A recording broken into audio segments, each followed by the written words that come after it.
Good evening, everybody. Welcome to Upstart Live. I'm Mansa. I'm your host for the evening. I'm a part of the marketing team, and Upstart is PayU's way of giving back to the startup community, where across sectors like airlines, SMBs, and of course the startup ecosystem.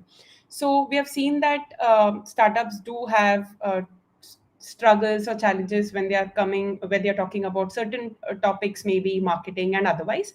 But today's session. Is on IP licensing, and we bring in speakers like Radhika here to talk about various topics. So this is one such topic where we feel that we have to talk about it, and then we just have to share that knowledge here. So today's topic is fundamentals of IP licensing, and our speaker today is Raddhika Singh. She is the founder, managing partner at Aletheiaa Legal, and for more, like she will be talking more about her journey as well as a little more about everything to do with licensing, especially all these topics. So please feel free to ask your questions. She will be taking up questions at the end of her session, or if you feel that you want something answered immediately, do ask those questions in the chat box, comment box. We'll be picking it up. And another note is that Radhika has been a speaker with PayU's events for a while now, and it's always a pleasure bringing her back because the sort of knowledge she shares is very important to the ecosystem and startups as a whole. And we always love bringing Radhika back. So without further delay, over to you, Radhika. Enough of me, and thank you so much for being here today. Please take it ahead. Thank you so much, Mansa, and good afternoon, everyone. I would like to thank Mansa and PayU for giving me this opportunity again and again. Today is indeed the 14th session that I have done for PayU, and I'm so grateful to them for that. And one of the the topic that I'm going to be speaking on today is very close to my heart, which is, like Mansa said, fundamentals of IP licensing. So, before I start this topic, let me start by telling you a little bit about myself. I'm Raddhika Singh, a lawyer with over 15 years of experience. I'm the founder and managing partner of Aletheiaa Legal, a law firm specializing in intellectual property, media and entertainment, commercial contracts, information technology, and posh law. I pursued my master's in law from King's College London with specialization in commercialization of intellectual property. I started my career with working with leading law firms of India, and I'm very grateful to each and every firm that I worked with, Remfree and Sagar, KNS Partners, and Luthra, for making me who I am today. In my journey, I started my own firm in 2014, and in the last 7 years, we've had the opportunity of advising over 300 startups based in India and other parts of the world. So that is enough about me.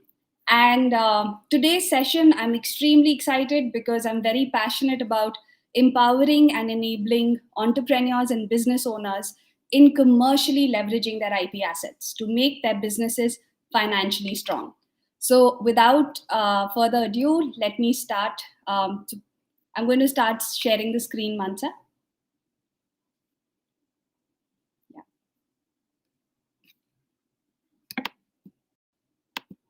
Thank you.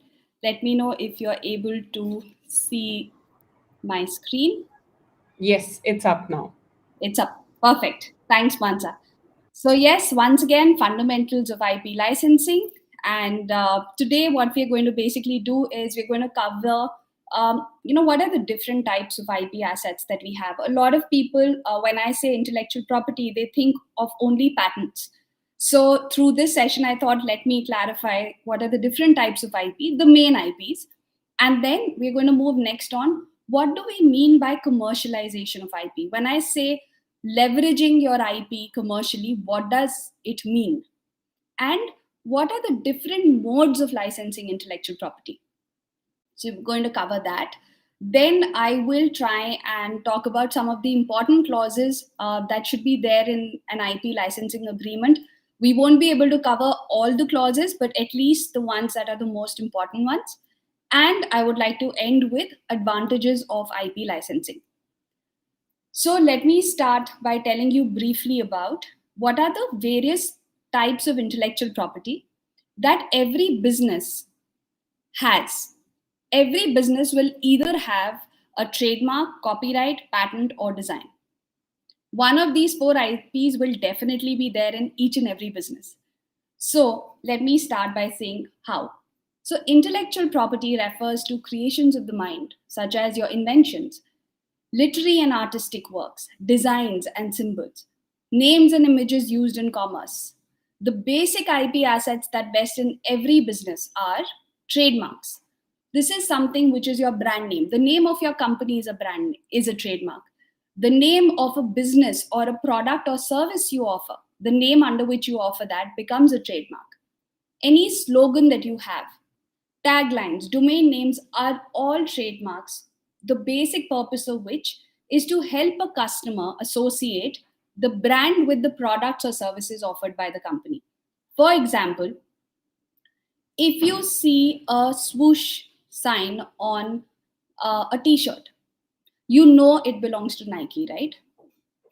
If you come across an half-eaten apple, you know what that belongs to, which company does it come from, you know it's Apple.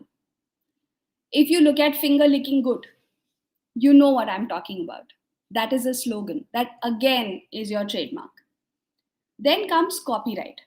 Copyright is something which could be a original literary, dramatic, artistic, musical work, sound recording and cinematograph films, any business which creates content.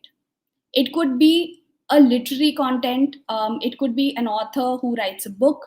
It could be a software company which creates a source code. So their source code is treated as a literary work. Any manuals that they create along with the source code, that is also literary work. And your musical works would be any artist who has created their own songs. So the musical notations or the music becomes musical work, the lyrics become literary work, and when they come together it becomes sound recording. And people who are into making films, that becomes cinematograph films. Designs are when they're basically in the manufacturing industry, when people are looking at creating innovative and unique aesthetic features on a product. So these are features which basically are beautiful to look at. They have an aesthetic appeal when you look at it, and they're very innovative designs. So even companies are into manufacturing of lights and furniture sometimes come out with their own unique products, and over that they can claim a design as an IP. And patents, as most of you would know, patents is something which is an innovative idea, which is novel, has an inventive step. It's not obvious. It's not something a person in the same industry could have thought of, and it has industrial use or application. So these are the 4 main types of intellectual property which is available in the business. There are about 3-4 other IPs, but which is not generally used by all businesses. Now, the next question, as I said, is a lot of people ask me, how do you commercialize intellectual property? When you say you commercialize an IP, what does it mean? And I simply tell them that an intellectual property is an asset. It is an asset like the house that you own. So they often ask me, how is that possible? So I give them this scenario, which is in front of you in a table. When you buy a house, right, you either use that house for your own personal use, that is, you live in that house, right? Similarly, when you create an IP, suppose you've created a software, either you use that software application for running your own business. That could be one use. Second is, you could buy a house, but you want to use it basically for a commercial purpose. That is, you want to earn revenue by leasing that house to a third party. You don't want to use it on your own. Same way, you can create an IP, and the way you earn money from that IP is by permitting other people to use that IP. And in turn, they pay you royalty for that. And they can, so the beauty of this is the ownership stays with you. Like the house is owned by the owner. However, it can be used by people who take it on lease. Similarly, the IP is owned by the IP creator. However, it can be used as a license by a third party. And in turn, they pay royalty to the IP owner. Third is, where a house, you purchase a house, you keep it for a while, and then you sell it off. In that, what you're doing is basically you are selling off the asset, you're selling off the ownership to a third party, and they pay you a lump sum amount for it. Similarly, once you build an IP, what you can also do is you can assign it for a value to a third party. You can sell it to a third party. And this is the way how IP can be commercialized, just like a house. Today, what we're going to talk about is the second aspect, which is licensing. How do you generate income by licensing your IP? So those are the things that we are going to talk about. Mansa, till now, if any questions come, just let me know, because I'm not being able to see I have the full screen with me. So if any questions come, please let me know. I'll be more than happy to answer. Sure. There's none yet, but there's a question that's not here. But how different is patent and IP? You said, I know to some extent it must be, it is royalty based and everything. So how different can both be? So that's a very good question, Mansa. So IP, if we look at it, these are all intellectual properties: trademark, copyright, designs, and patents. So patent is a form of an intellectual property. Okay, and patents is basically in a product or a process. So if there is a new invention which comes up, which is a new product that is launched, which is completely new in its aspects, in its technical aspects, industrial applications, and it's a product like that is not available anywhere in the world. So on that aspect, a person can get a patent on that product. So on that particular idea that they have, it's not necessary that the idea should have been converted into a product. Even an innovative idea in itself can be protected as a patent. So all these 4 IPs are different from each other. They cover different aspects of a business. I hope that answered the question, Mansa. Yes, Radhika, please. Thank you. Please go ahead. Perfect. Thank you. So now the next thing is modes of IP licensing. So for each IP, I will just give you an idea of like what Mansa was asking, how is it different? How do you license it? What are the different aspects? So I'll try and answer that through these examples that I've mentioned. So like we said, a trademark is the name of a brand. It's the brand name of a company, okay, with which the consumers identify the products or services. So there are four ways. There are several ways in which an IP owner can generate money by licensing their IP. One is there are several times where the parent company, suppose a parent company is based out of Singapore or US, okay, and then they create a subsidiary in India. Now the parent company is the owner of the trademark, but the Indian subsidiary needs to use the same brand to offer the products or services in India. Then there can be a license where the parent company licenses the right to use the brand to the Indian company, and between them they can have a proper brand licensing agreement where it's clearly mentioned what is the Indian, like what are the products or services for which the Indian company can use the brand, what is the territory within which they can use it, and what is the period and what is the royalty that they need to pay to the parent company for permitting them to use the trademark in India. So this is a straightforward case where a company in itself licenses its IP to its subsidiaries. Another form, and which is the most famous form of licensing trademark, is the franchise business, where you would have heard there are several restaurants. You have Cafe Coffee Day, you have KFC, you have Costa Coffee. Wherever you go, they all look the same, right? So what happens there is that a KFC or a Costa Coffee or any other saloon or restaurant, what they'll do is that they license the right to use their brand to entities that are willing to use it. So they license it to third parties, and they have different models. I won't go into the models because it gets a little complicated, but they have different models of licensing. and franchising, basis which they permit the third party to use their brand name, and there are certain conditions in respect of that. And again, there is a certain royalty and franchise fee that is payable by the franchisee to the franchisor, and there are different models there. Third aspect can be where licensing trademark to facilitate a sponsorship. So where a brand is sponsoring an event, right? Like we have our IPL, there are certain brands that are sponsoring a particular team, and they permit the team to use their logo on their t-shirt. That is also a form of licensing. That's a form of sponsorship. Then there are also co-branding agreements where two brands permit each other to use their brands, and they have licensing agreements amongst each other.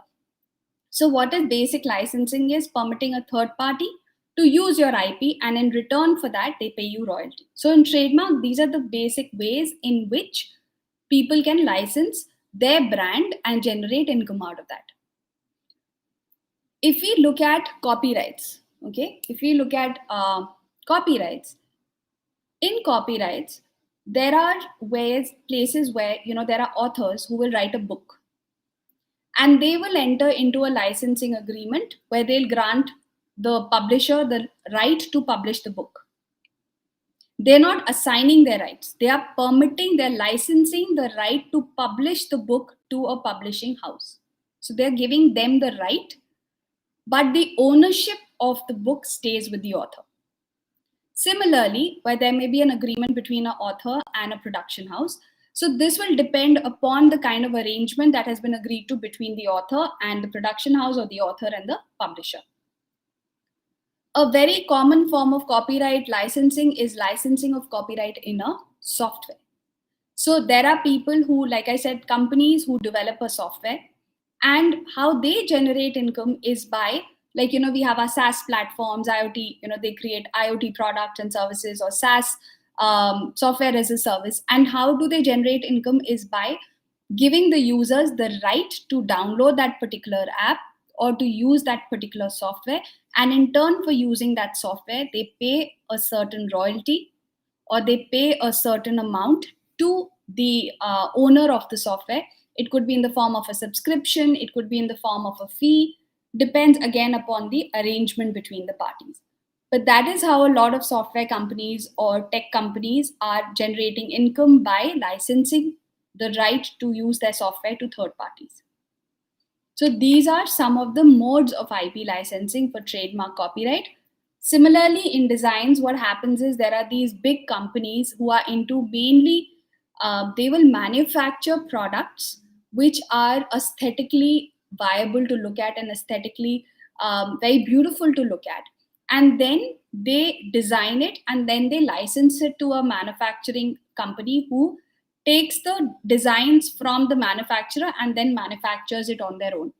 But the design they take from the from the owner on a license. So for every product they manufacture based on the design that the designer has created, they have an understanding that per piece they will give a certain revenue to the designer. So those are the types of licensing agreements that may happen between, as far as designs are concerned. Fourth one is patents. These are the most important ones, where some of the companies have actually, or entrepreneurs are actually making a lot of revenue. What they do is they have brilliant ideas. They're very good at coming up with innovative ideas. They come up with innovative ideas, they file a patent for it, the patent gets granted, and then they reach out to people who are ready to convert that idea and to basically manufacture the product or implement whatever is required to bring it into the market. At that time, they have an arrangement where they say that, okay, we will license the patent to you, you manufacture and do whatever you want to do with it. We'll give you the permission, we'll tell you the territories where you can sell products based on that patent or the period for which, but you will have to pay us a certain amount for every for use of the patent, as in the form of a royalty. So these are all different ways in which these IPs can be licensed. However, the nuances and intricacies of each license agreement will be different. because it will completely depend upon the understanding between the parties. So that's where the next clause becomes, next aspect of the session becomes very important, is what are the important clauses. Like if I have an IP and I want to license it to a third party, what all do I need to keep in mind? What are the aspects that have to be kept in mind to ensure that the rights are safeguarded? Or if I am taking an IP, I'm licensing, I'm going to be the licensee and I'm licensing it from someone, again, what are the important things to be kept in mind? So the first important thing in every IP licensing agreement is to identify the IP that is being licensed. What are you licensing? So that is where it becomes important to identify the IP. Is your business, for example, if I take the example of a tech startup, okay, technology startup. Now, there could be different IPs based in that particular startup. So they can look at, okay, the name of my startup, the name of the brand under which I have created a software. So the name under which I'm going to be offering that software to the market, that becomes a trademark. Okay, so the software that I'm looking at licensing, I own the source code. Okay, so that means I'm licensing the right to use, I'm permitting the third party to, I'm basically telling them that I'm giving you the right to use my copyright that's there in the software. Now, if they have any patent in it, if the software, has a feature which is patentable, then in the IP licensing agreement, they're also licensing the right to use the patent. Now, similarly, this is with respect to a tech startup. Now, suppose there is an entity which is looking at franchising their business, right? Where they have, so the name of the business, that is a trademark. If there is a manual on how the business should be run, that is a copyright. If they want that all their outlets look the same, for example, like I said, if you go to a KFC, they all have the same branding. If you go to a Costa, they have the same branding. So if the person is particular that all the franchisees should look the same, then the look and feel of the particular store or the outlet is also something which can be trademarked. Then are they giving some technical know-how? Is there some knowledge that they're passing on? Is there any trade secret that they're passing on? Is there any recipes they're passing on? So they will need to identify each and every IP that is being licensed. So first and foremost thing to be kept in mind is nature of the IP that you're licensing. Because if that is not clear, then there will be confusion in future. Second is ownership of IP. The licensor should clearly mention that they are the owners of the IP that they are licensing to a third party, to the franchisee, to the licensee. And the licensee should ensure that they get this representation from the licensor. It is very important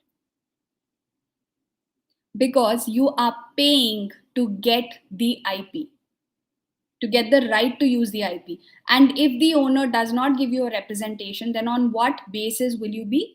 So on what basis are you paying them that royalty that you're paying them? And tomorrow, if a third party comes in questions and says, the software that you're using belongs to me, not to XYZ, then you can get into a lot of legal battles. So always ensure that the IP licensing agreement mentions who's the owner of the IP. Again, for the licensor themselves becomes very important because it should clearly identify that you're just giving the permission to use the IP to the licensee, but the ownership stays with you. So that tomorrow there is no confusion as to the ownership of the IP. It should not be that you're giving a software and the subsequent person has made some improvements on the software and they say, because I've made an improvement on the software by virtue of using it, I'm the owner. No, it should be clearly mentioned in the IP licensing agreement that I'm licensing you the right to use the software, and if any improvements are made on the software, it will belong to the owner, not to the licensee. So these are some points which need to be captured in the license agreement. Another aspect is scope of license, and this is something which I'm sure a lot of people are aware, but this is another important aspect that needs to be taken care of. So when you're giving the license, what you need to keep in mind is, are you exclusively giving that license to only that person, or do you want to keep the right with you that you can give that IP to a third person as well? So let me make it simple. Like I gave the analogy of a house, right? A house can have, suppose a house has 3 rooms. The owner of the house has the right to either lease out the entire house to one person. That means that that house has been exclusively leased to that one person. Or the owner has the option that he could run it as a PG, right? Where the owner says, okay, each person will have 1 room each. That means the house does not belong to one person, but it has he's permitted 3 people to use the house, and they all 3 pay him rent for using that house. Similarly, let me give you the example of a SaaS, software as a service. Okay, you've created a SaaS platform, and you would want that software to be used by several customers. So then ensure that you do not give the exclusive right to one customer. Because if you give the exclusive right to one customer, then only that person has the right to use that software, even to your exclusion. That is why it's very important to think twice before giving exclusive right to use an IP in a licensing agreement to a third party. Think twice, because at times, if it is not clearly mentioned, an exclusive license also excludes the owner from using that IP.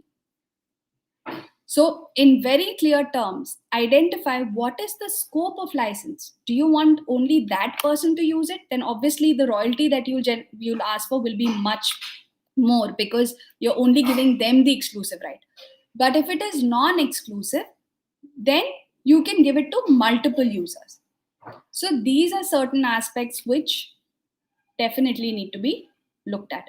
Any questions till now, Mansa? I was just about to tell you that we have a question. Can we just answer that and then move on? Okay, so Kumar asked us, how do we differentiate between a trademark and a copyright? I mean, even a software could be used by the parent company to generate revenue, right? In the form of a copyright. Yeah. So the question is, how do you differentiate between a trademark and a Trademark and copyright? a copyright, because even a software that is used by the parent company, that can be used by the parent company to generate revenue. Yeah. Yeah. So I'll tell you. Okay. I think there are 2 parts. So now that you've spoken about a software, okay, so the name under which you're selling that software becomes the trademark. But the source code of that software, or the manual that you give along with that software and how to use that software, that becomes the copyright. Okay. Now, I know that that confusion arises where you have a very artistic logo. Okay, suppose you have the logo you have of Mac, okay, the Apple logo. That logo in itself can be a trademark, and the artistic design of the logo can become a copyright. So there, the artistic element becomes a copyright. But when you're talking about a software company, the name of the software, like I said, can become the trademark, and the source code and the manual that you offer along with the software becomes the copyright. And like you said, yes, the parent company can use the software on its own, and it can also license the right to use the software to a subsidiary. So then the right to the license that they're giving to the subsidiary to use the software is a non-exclusive license. So I hope I have answered the question. In case you need more clarity, you can please ask the question to get the clarity as well. Yeah, I think in case any more clarity is required, he will come back to us. But right now, I think we can go ahead with the conversation. Perfect. Because I know this is a lot of information in a very short period of time, but from my side, I try to cover as much as possible. And if you have any questions, you're always free to reach out to Mansa, and she'll connect you with me. So, Absolutely. Radhika, before you go ahead, can you just click on hide because we are not able to read your, yes, the last line. I oh, think perfect. there's a, yeah, I think, yeah, you were clear on your answer. Kumar says he's understood. Thank you. Okay, perfect. So now moving on, another important aspect is the term. A lot of people keep the time period very vague. They'll say 18 months or 20 months, and then further on, we will discuss. No. Try and keep the term as clear as possible. Yes, you can say that the term of the contract can be further agreed upon as mutually agreed to be between the parties. But yes, it's always best to identify the term for which the license is being granted. Okay. And the other important aspect is, and also once the term gets over, then what? That consequence also should be clearly mentioned. So, which I know logically we will understand that once the term gets over, that means the IP in the IP asset that has been licensed, the license will come to an end and the agreement will come to an end. But it's always good to specify that on expiry of the agreement, because of the expiry of the term, all rights will go back to the owner as far as the licensing is also concerned. Now, these are some things which are there as far as the term is concerned. Another important aspect is territory. Now, the territorial limits to which the license extends must be clearly identified and stipulated. So, this becomes very important in franchising agreements, because what you're doing in a franchise agreement is you're giving rights to open a physical outlet. Now, the franchisees need to clearly understand what are the territorial limits within which they can offer the products or services. Similarly, even for a software, you may want to give an exclusive license to use a software to a certain entity based out of Bangalore, that you can use this software um, only for the employees based out of Bangalore, or only for India. Suppose that, for the whole of India, you can use this software for your Indian office. But if you want to use it anywhere else, you need to take permission from us. Or in a franchise, it gets limited to certain states. The franchisor will tell the franchisee that you have the right to operate this particular outlet. Suppose in Indira Nagar, you can open one outlet. But this is the territorial limits within which you can open the outlet. You cannot go to Jayanagar.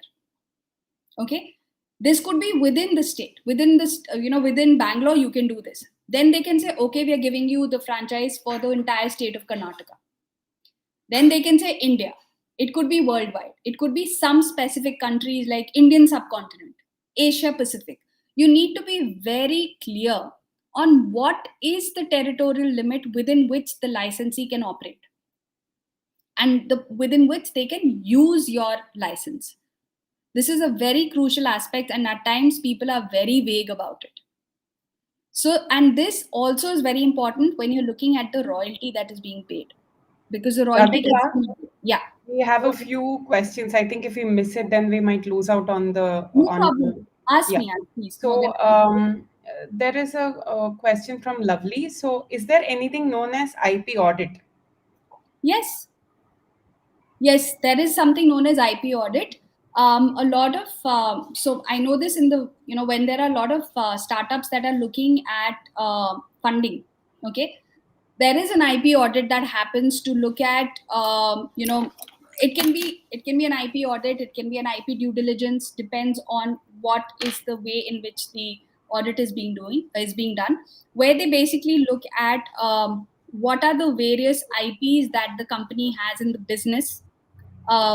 Have they secured the IP? Have they kind of registered it? Have they renewed it?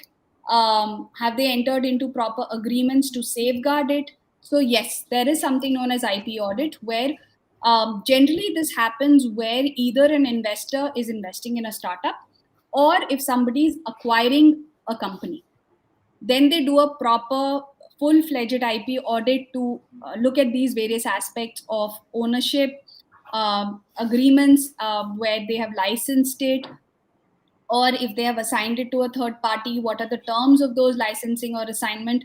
These are various aspects that get covered. What is the royalty that they are getting? Is it being paid properly? Yes, so that's part of the IP audit. Absolutely. Two more questions. One from Dhananjay. So he asks, can we take a trademark on a proprietorship firm? Absolutely.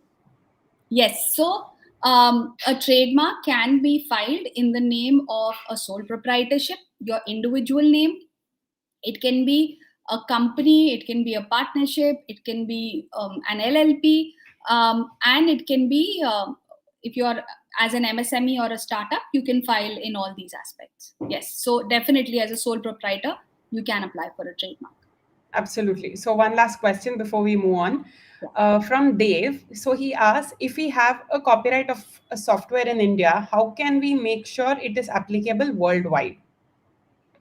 Okay. Copyright in India on a software, how do we make sure it is applicable worldwide? See, so as far as copyright is concerned, okay, and that's a brilliant question, Dave. Thank you so much for asking that. Unlike other IPs, okay, the moment you create any subject matter of copyright, that is a literary work, if the moment you write the source code of a software, the person who has authored the source code becomes the owner of the copyright, and registration is not mandatory. Okay. So without registering the IP, you already have rights in it, and you can file for a copyright infringement against a third party. Okay, that's one aspect. Now, there are countries that are part of, there's something known as the Berne Convention, where you are given rights on copyright. So countries that are part of that convention recognize copyright across those countries. So, for example, if India and US are part of it, or India and Singapore are part of it, so if the copyright is registered in India, it is recognized automatically in Singapore. So you don't have to get a copyright registered in each and every jurisdiction. If they are part of that convention or that treaty, it gets protected automatically.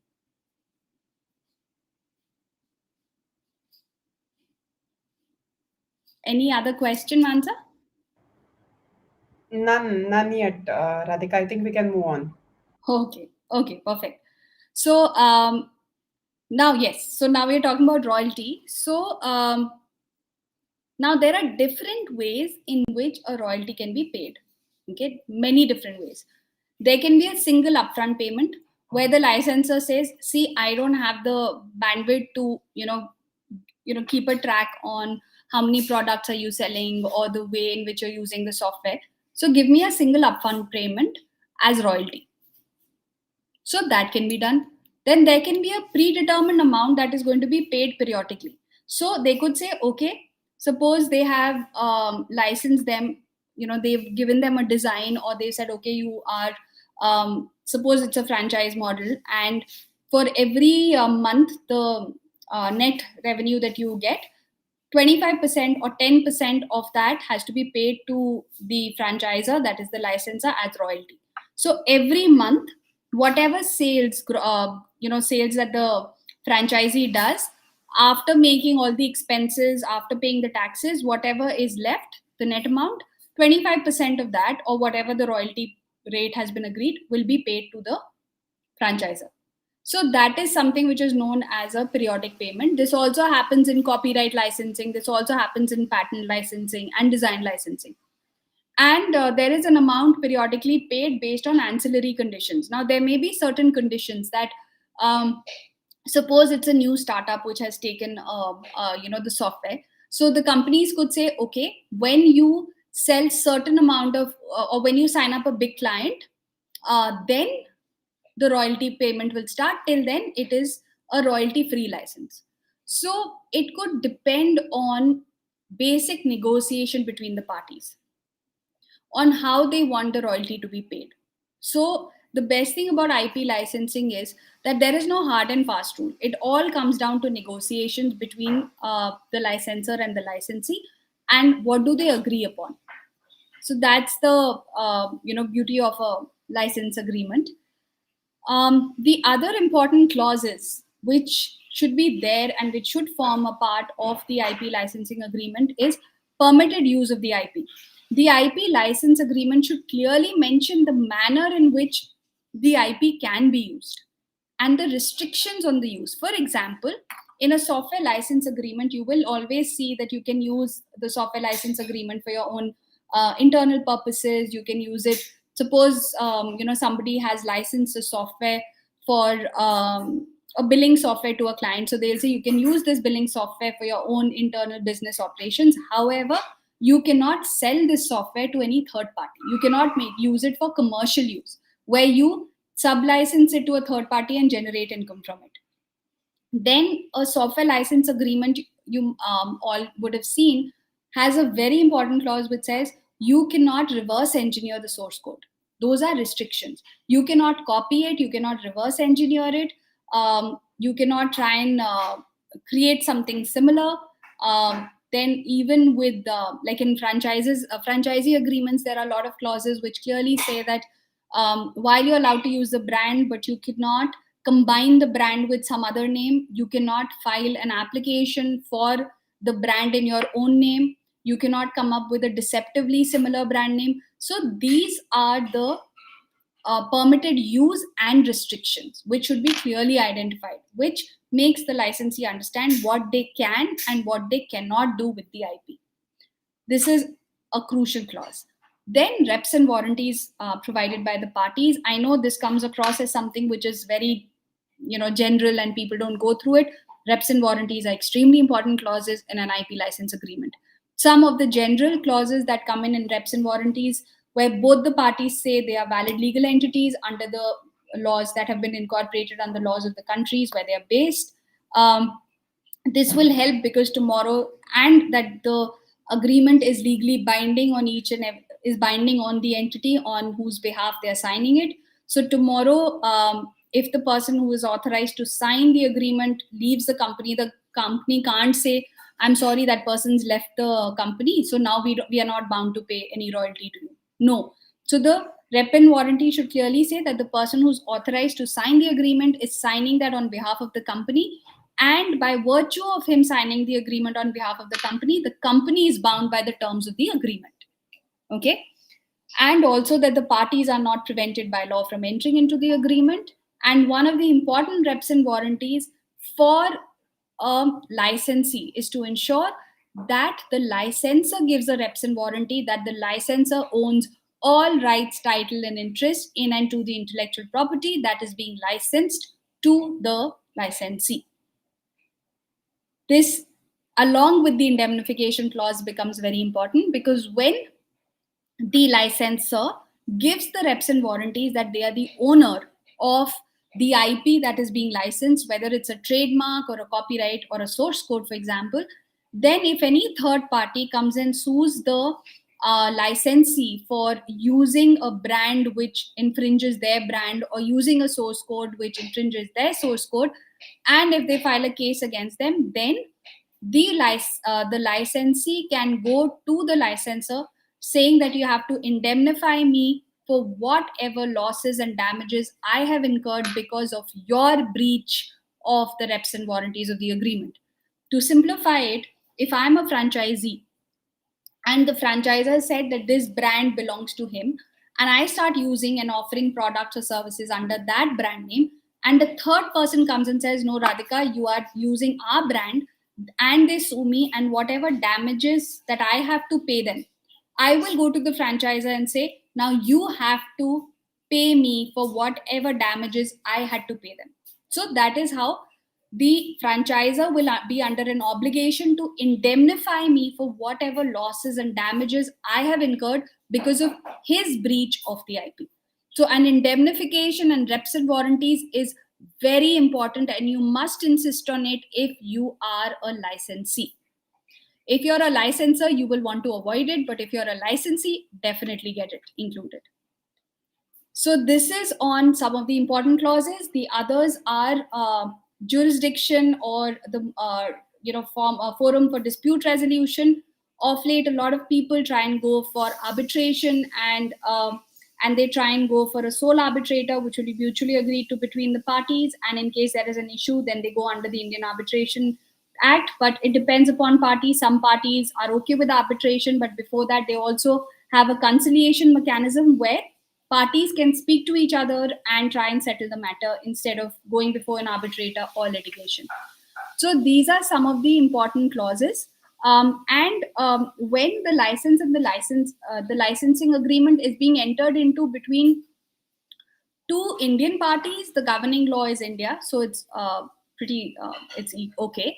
There you might have to see which will be the jurisdiction in which where the courts will have the right to the jurisdiction over a dispute that arises. Most of the times, the licensors will try and keep the jurisdiction to where they are based. That's generally what I've seen in most of the agreements. But that again is there. And so these are some of the important clauses. And now I will just like to highlight on what are the advantages of IP licensing. So one, it creates a Radhika, passive. Yeah. I'm so sorry to interrupt you again, but before you go there, this is sort of an extension from what Dhananjay asked us before, as in, can we trademark a proprietorship firm, right? So once that is done, can we change the company registered address from one state to another? What is the process if so? You can. So there are forms under, there are forms available where on the online portal of the Indian Trademark Registry, where you can file that requisite form for change of name and change of address. You have that option. And even if you want to assign it from a sole proprietorship to a company, there are also provisions for assignment of IP. So you can do assignment, you can change the name of the company, you can file an assignment request, you can also change the registered address. All those provisions are available under the Trademarks Act. Sure, I think that sounds, that's an answer that he was looking for. Thank you so much. You can move forward now. Brilliant. Now the last thing is advantages of IP licensing. So biggest advantage is it creates a passive income for the IP owner without any significant overheads. Like I said, a lot of companies, their main business is to create brands, is to create ideas, and then they license it to parties who convert that into businesses. So that is another way in which a lot of companies are generating revenues for themselves. And that happens a lot in the field of patents. So creates new business opportunities for both licensor and licensee. That happens a lot in the franchise scope as well, in the franchise sector, where a franchisor may have a very good product, but they do not have the investment to create, to have their stores at various locations. And then they enter into various models like franchise owned company operated, company owned franchise operated, or franchise owned franchise operated, which have different meanings. And through that, they look at what is required for their business and they have the opportunity to expand. One is their product, they can expand their product lines, and they can also expand the locations in where their stores or products are available. Enables businesses to enter new markets or industries and expand their business. I've known software companies who developed their software and then they have licensed that software to entities based out of Singapore, US, Canada, Dubai. And they are based in India, but they have their softwares available across the globe because of the licensing opportunity that they have. And last is, yes, provides the potential for better marketing. And also, if a company is looking at funding and investments and a very a stringent IP licensing agreements, and everything is clearly mentioned, that also really helps in investments, because that impresses the investors that you're very serious about expanding your business and the manner in which it should be expanded.